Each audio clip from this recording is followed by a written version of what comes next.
When tasks feel overwhelming, it's usually not because there are too many. It's because they're floating around with no clear place. Your brain keeps checking them. Don't forget this, what about that? It creates quiet tension all day. The simple idea behind this method is visibility. When a task plays in a clear order, your mind can relax.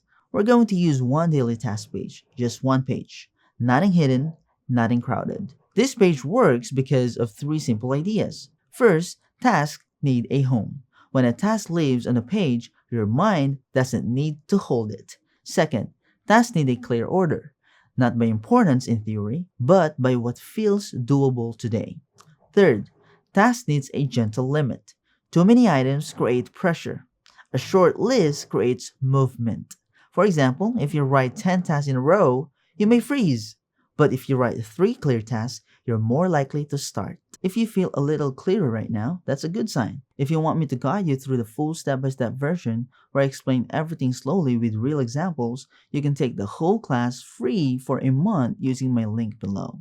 It continues right from here so you don't lose your momentum. And you also get access to thousands of other creative classes for a month. Before you go, tell me in the comments what part of organizing tasks feels the hardest for you. Your comments really help more beginners discover this video, and I read everyone. Thanks so much for watching. If this helped, feel free to like the video and subscribe so you don't miss the next one.